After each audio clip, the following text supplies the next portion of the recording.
8.1 का third number का question देख रहे हैं हम। जहाँ दिया हुआ है हमें यदि sine A is equal to 3/4 तो कॉस ए और टेन ए का मान हमको फाइंड करना है, निकालना है। तो सबसे पहले हमने एक राइट एंगल ट्राइंगल बनाया, इस ए को हमने एक्यूट एंगल न्यून कोण दिखाया और इसे नाम दे दिया राइट एंगल ट्राइंगल को A B C. Sine A is equal to दिया हुआ है हमें 3/4। साइन का जो फार्मूला होता है वो हमारा होता है परपेंडिकुलर अपॉन हाइपोटेनियस। तो इस फार्मूले के आधार पर हम लोग समझ सकते हैं कि परपेंडिकुलर हमारा कितना दिया हुआ है 3, तो ये एंगल है तो परपेंडिकुलर हमारा ये सामने वाला होगा, इसका मतलब ये 3 हो जाएगा। हाइपोटेनियस हमें कितना दिया हुआ है 4, तो हाइपोटेनियस 90 डिग्री के ठीक सामने वाला हाइपोटेनियस होता है, कर्ण होता है, तो ये हो गया हमारा 4। पाइथागोरस थ्योरम की मदद से हम AC निकाल लेंगे। तो हमने पाइथागोरस थ्योरम का उपयोग करते हैं। पाइथागोरस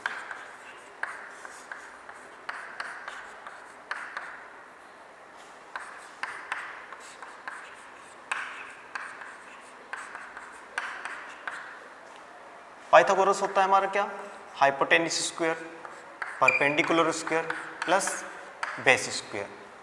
तो आप लोगों को हाइपोटेनिस दिया हुआ है 4 स्क्वायर, परपेंडिकुलर दिया हुआ है 3 स्क्वायर, बेस हमको निकालना है। बेस की जगह हम लिख सकते हैं AC स्क्वायर। ये हो जाएगा हमारा 16, ये हो गया 9 plus AC square. AC square is equal to 16 minus 9। तो इस तरह से जब हमारा 16 माइनस 9 होगा तो हमारा आएगा AC स्क्वायर 7। जब इसके ऊपर से स्क्वायर हटाएंगे तो यहाँ अंडर रूट मार्क कर सकते हैं, तो हमारा AC आ रहा है अंडर रूट 7। हमें निकालने का बोला क्या गया, कॉस ए का वैल्यू निकालने को बोला है। तो इसको हम कॉस ए का फार्मूला होता है हमारा आधार बटे कर्ण, बेस अपॉन हाइपोटेनियस। तो देखिएगा हमारा ए एंगल है, एक्यूट एंगल की बात की जा रही है, तो इस कंडीशन में इस एंगल को ले रहे हो तो बेस हमारा ये होगा, हाइपोटेनियस ये होगा। तो हमारा बेस दिया हुआ है हमें अंडर रूट 7, हाइपोटेनियस दिया हुआ है 4। तो इस तरह से कॉस ए का वैल्यू आ गया हमारा अंडर रूट 7/4। सेम इसी प्रकार हम tan a का निकालते हैं। tan का जो फार्मूला होता है वो होता है हमारा लंब बटे आधार, परपेंडिकुलर अपॉन बेस। तो परपेंडिकुलर क्या है हमारा, परपेंडिकुलर 3, बेस है हमारा रूट 7, 3/7। तो इस तरह से आप लोग ने देखा कॉस ए का वैल्यू आ रहा है रूट 7/4, tan a का वैल्यू आ रहा है 3/7। फोर्थ नंबर का क्वेश्चन है जिसमें हमें दिया हुआ है 15 cot a is equal to 8 हो तो हमें साइन ए और सेक ए का वैल्यू फाइंड करना है। तो इस कंडीशन में हम लोग क्या करेंगे, सबसे पहले तो वही हम जो राइट एंगल ट्राइंगल बना लेते हैं। क्योंकि इसमें हमारा ए वही न्यून कोण है, एक्यूट एंगल है, तो हमने इसको यहाँ दे दिया AB और C। हम लोगों को ये जो दिया हुआ है 15 cot A is equal to 8, तो cot A का वैल्यू क्या हो जाएगा हमारा 8/15।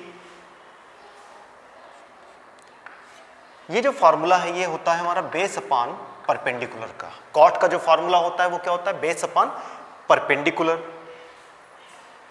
तो ये 8 हमारा बेस है, तो जब ए एंगल ले रहे हो आप तो 8 हमारा ये हो जाएगा बेस से, क्योंकि परपेंडिकुलर कितना हो जाएगा, ये वाला हो जाएगा 15।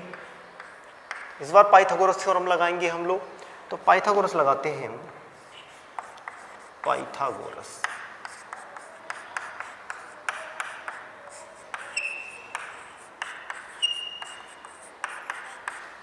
पाइथागोरस है हमारा h square p square b square.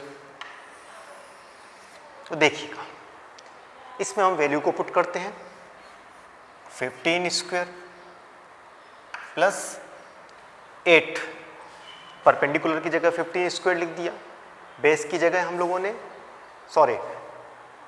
Perpendicular की जगह 15 स्क्वायर, बेस की जगह हमने 8 स्क्वायर लिख दिया, और आ गया h स्क्वायर यानी ए बी स्क्वायर हमें फाइंड करना है, निकालना है।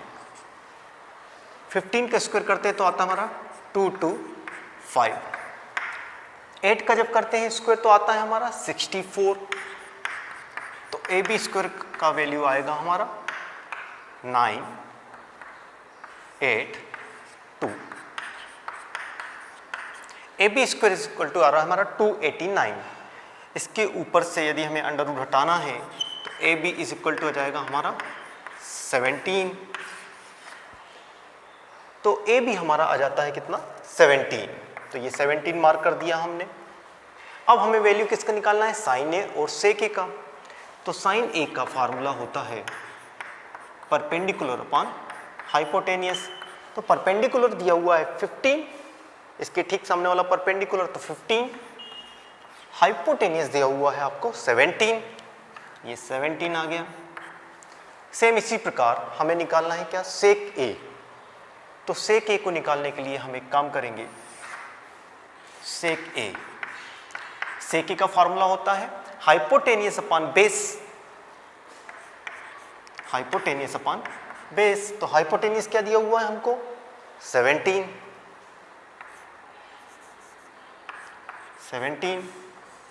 और बेस कितना दिया हुआ है 8।